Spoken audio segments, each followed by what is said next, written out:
Welcome to the SBCA podcast, Component Connection, where we explore the people, ideas, trends, and innovations shaping the structural framing industry. Regardless of how you touch this industry, we're glad you're here. Enjoy the episode. Hello, I'm Molly Butz, Interim Co-Executive Director for SBCA, and I'll be your host for this episode of Component Connection, Lumber Insights. I'm joined today by Justin Binning and Jeff Hoggard. Justin and Jeff are lumber traders from American International Forest Products, or AIFP. Welcome to the podcast, gentlemen. Thanks, Molly. Good to be here, Molly. It's good to see you guys. I say this every time. It's been a little bit since we've recorded anything about lumber, and I feel like there's some interesting stuff for you guys to talk about today. So without further ado, give me an update on what's been happening in the market for the last little bit. For sure. Well, I mean, I was going to say never a dull moment, but we've had those as well, but just not recently. So definitely had some movement in the marketplace since the last time we've chatted. We've kind of switched directions. We were on that upward trajectory the last time we recorded with the mindset that we may be coming upon a change in the times. And that's what's occurred. One thing before we wanted to get into it, I did want to highlight housing starts for residential construction were released today for March 2026. 1.3, just under 1.4 million building permits. Housing starts were at 1.5 million and completions just under 1.4. Next release date is May 21st, so we'll keep an eye on that.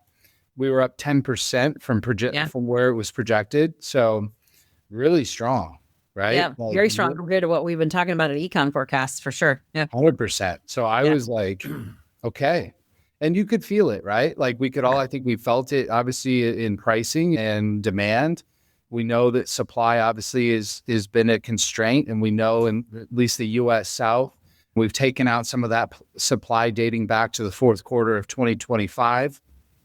And demand has not lagged. So if you're wondering why the price is so high, pretty simple Econ 101 at this point. It's supply demand. We've taken out supply, and to a point where it creates a healthy market. When the demand comes, the prices rise. So I know when we started this year, one of the stronger statements that I said I would say that I made was expect higher lows and higher highs as we venture through 2026.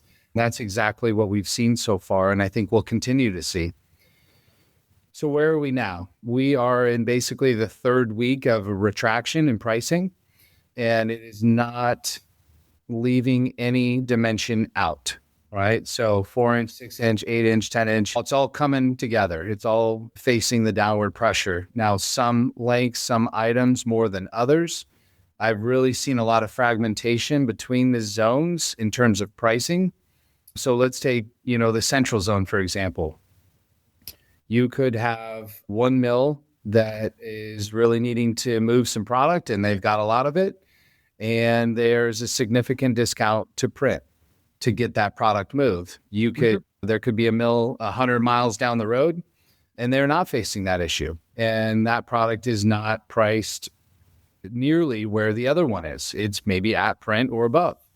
So we're seeing a lot of spreads within the zones, and it is very much so a market that is easing. You got to ease the pain of the producer, right? And that's where the deals are at. Now, I know a lot of folks like to wait for print to come out to try to make some of their buying decisions. I would just be careful with that mindset in these types of markets, because what you're seeing on print doesn't necessarily correlate directly to the purchase price that's happening from the production level or from your broker. You could say, well, gosh, here's this great deal on this block of lumber. And it's like, well, I'm going to wait because the prices are still coming down. You wait. You come back and look, print, it's off some more. And you go back to trying to source that item now, and it's $30 higher than the last quote that you had. Well, that was a deal, right? That was a specific thing that had to be met that time. And now we've got a lot of moving parts with logistics, fuel increases, fuel surcharges.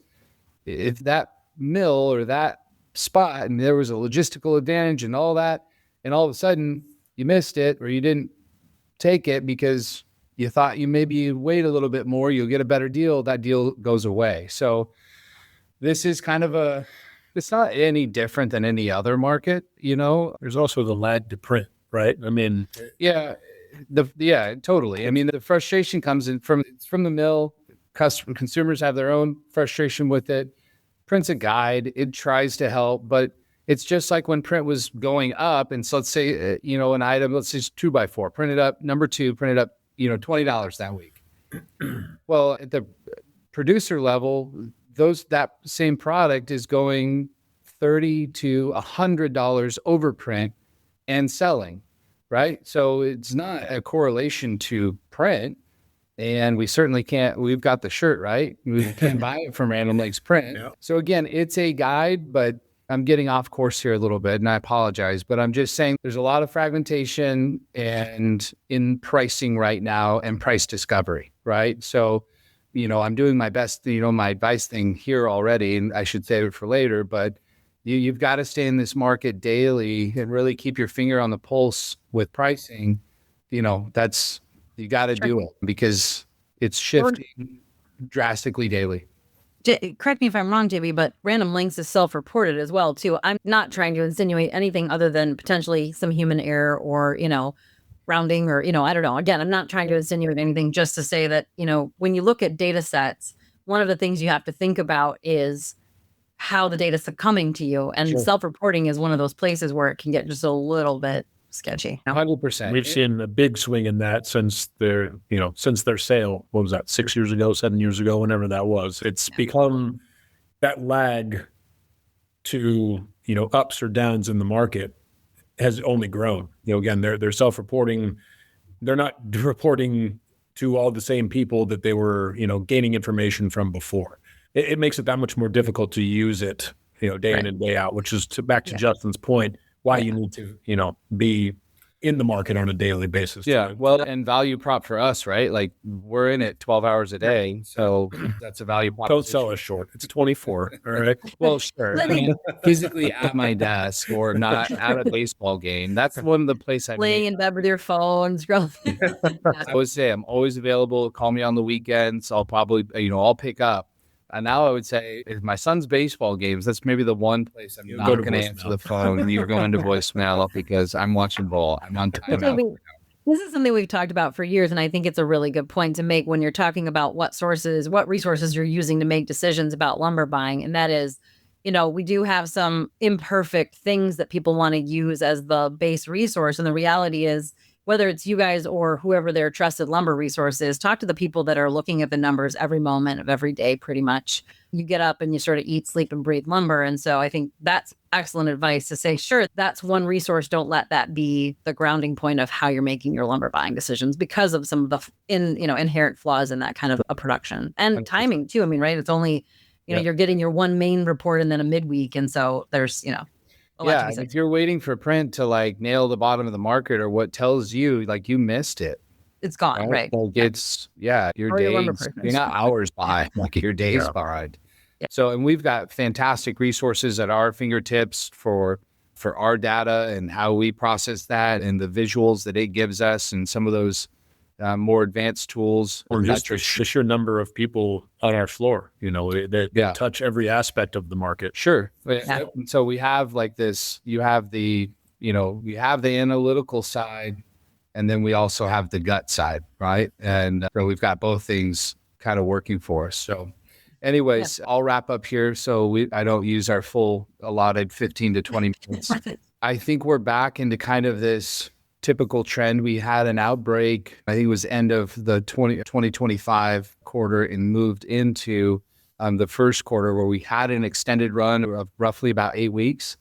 Outside of that, we've stayed in kind of this 4 to 6 week window, both on the up and the downside of markets. Right now, we're in our third week facing, again, some price retraction. So I would say we're, in the next 1 to 3 weeks, I would probably look at a pivot point. And we'll probably see some consolidation and we'll probably see either stability followed with follow through in the marketplace. So that's kind of my feeling. That's my outlook as we move through the start of May. So take advantage of some of these deals that are popping up right now. I'm hearing a mix of a lot of guys seem like they're a little quiet. Business is slowed down in a lot of spots. And then there's a lot of people that are busy. So again, nothing's really changed. And the buyer sentiment is pretty much the same too. Like if you notice that 4 to 6 week trend, it coincides with how people are buying lumber. They're keeping lumber for 30 to 45 days. Our lumber markets last 30 to 45 days on the up and down, right? So you can make sense of that. And I don't think anyone's getting out of that kind of that trend line. So it's kind of it for me for now. Reserve the right to change my mind. I would say relative to, Justin's specialty, which, would be that U.S. South and the yellow pine market. I'm very much more out west in the Doug fir, both green and dry. And I would say our market, I would say we are trending a bit of a different direction. I think we've been on more of an uptick here of late. I think we lagged our initial up that the U.S. South saw first. And I would say basing that on weather for us, we were waiting on, I guess, the beginning of spring a little longer than the rest of the country. But the further west you go, it seems to be that the stronger the markets are. California, very strong right now in the green market. Again, I guess the biggest consuming markets for green, and then dry Doug fir as well. Dry on some strength of, whether you want to talk about the lack of Canadian product coming in relative to years past, definitely a big swing this year. And then just overall, I would say just supply being down. Justin mentioned Econ 101. That's what it is. No mills were willing to jump in and just continue to produce at the rate that they were producing. They dialed way, way back.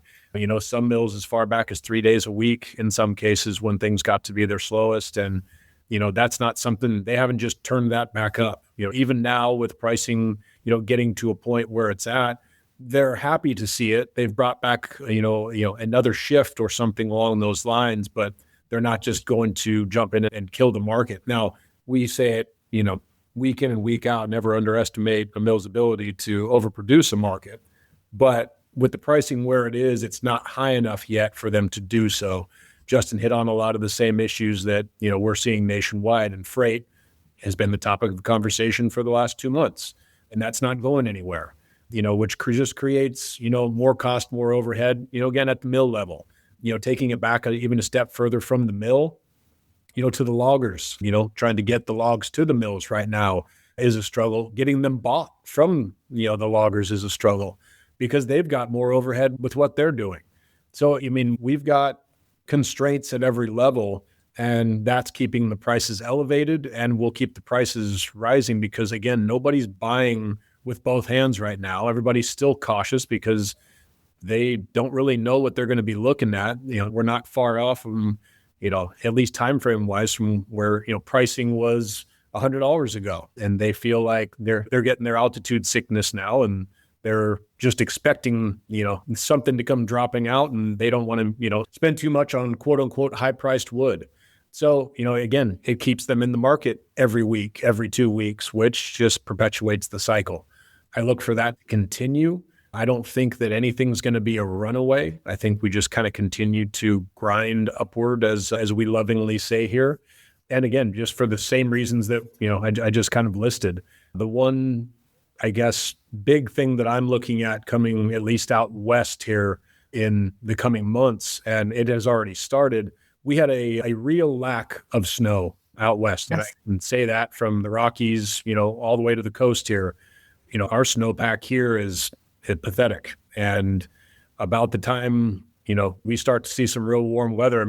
I think we've got 10 days coming here in the, Yeah, we're having like a really warm start to our spring. It's great, but definitely abnormal. And I think our snowpack, I think it's the lowest on record. I'd have to go way back in the Farmer's Almanac to look for something underneath what we're at now.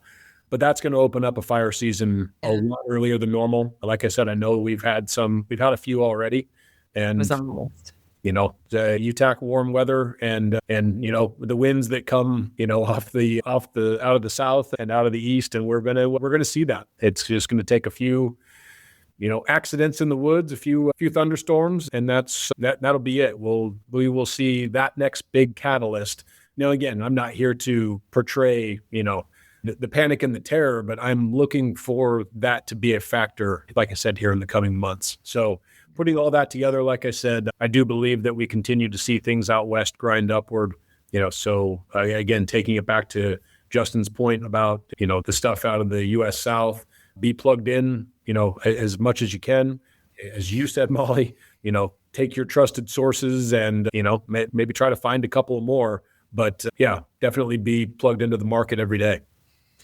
I had made a note last time. I think we had a bit of a conversation about this being one of the worst forest fire years coming up here. So I'm hearing that again. You guys are going to stick with that, which is really unfortunate, not just for the loss of lumber, but all the other potential issues as well. The other thing I noted at the time was that it was maybe a good opportunity to pick up some MSR. Is that still, or are we into a different market at this point? I know for us, it's like we reached one of the higher points and saw some of the higher price points that we'd seen in well over, probably a year and a half in MSR pricing. And MSR is it's just a funny thing. When it starts to retract, it happens chunky, right? So again, it's one of those items. It's when you can't find it. And I say this all the time, you can't find it. You can't find it. And when it's available, it feels like from the producer level, it's like they can't give it away, which... Horrific. Okay. So we're kind of entered, I wouldn't say they can't give it away right now, but I see some tremendous opportunities on the horizon to make some great buys on MSR. So it is available, and it's I would say we've split the halfway point from the up in terms of where I'm seeing that price point. So I don't think we'll reach the low levels that we did before the start of that run, but needless to say, there's going to be a ton of value to be had here in a short period of time. So, I'm sorry. I was just going to use that as a catalyst to jump into the Doug fir side of the MSRs. I mentioned the lack of Canadian product that we're seeing. Obviously, a lot of MSR, in that product that comes across or was and does come across the border still. Again, relating it to the Doug fir market in general, same deal. We're not seeing as much availability. I don't see that, big glut of opportunity like Justin's saying, relative to the Doug fir stuff out west. I think that stuff will remain tight. So, again, find the right values for yourself, cover the needs, because those order files, again, back to Justin's point, when it's not available, those order files can be out of ways. Yeah. Yeah. Well, all right. So let's take all of those things, and you have given some advice along the way, but one of my last questions here before we wrap up is always, what advice do you have for our component manufacturers as they head into this next period of time until we talk again? So I guess that's where we're at. Again, stay in front of this, stay close to the market daily, monitor your upcoming needs. If you see a great deal, grab it, right? Pigs get fat, hogs get slaughtered. Just be a pig. Go get the good deals. And the one thing that I want to caution everybody, trucking. This is as bad as I've seen, since COVID, in the middle of COVID. We've got serious capacity issues. Part of that is seasonality, right? So lumber is the dog to haul. It's not... If they don't have to haul lumber, they don't want to haul lumber. And there's a lot of other things that are paying more right now to haul. And so we start losing capacity. You pair that up with rising gas prices, and all of a sudden we're in a terrible spot with truck capacity. And I do not see that changing anytime soon. So we've seen increases for regular lanes that we do, anywhere from 30% to 80, 90%, right? So we're paying almost double for lanes that maybe 3 months ago, right? So 3 months ago, we're paying half the price that we're paying today. Yeah. Well, with that said, if there's wood that's prompt, I'm quoting wood today as prompt, and now my customers are because they know it's a solid 2 weeks. right? Okay. Like I've always gave some caution, right? You got to book a truck, it's on the ground and pick it up, even on prop wood, 3 to 5 days. Very seldom cases, you got a mill right down the road. They get it to you the next day. That's great, but that's not the norm. But right now it's like, you got to stay in front of this thing big time. 2 weeks is like, you got to give yourself a buffer because it's brutal out there right now. Capacity is absolutely brutal. I can't remember what the load board said, but like there's like 1 truck for every 100 loads or something just kind of asinine. I don't know if asinine is a bad word. If it is, No. we can kill all that part out. So anyways, stay in front of it. Trucking's terrible. I don't have a lot to add to that. So I think it's good advice. Yeah, nothing more to add to it. All right. Well, thank you both so much. Jeff, good to have you again. I think that wraps up our episode for this week. So Justin and Jeff, thank you so much for your continued expertise and enthusiasm. And thank you all out there for listening to SBCA's podcast, Component Connection.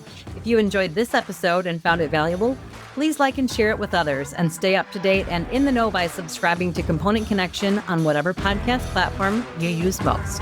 Thanks so much. Thanks, Molly. See you later.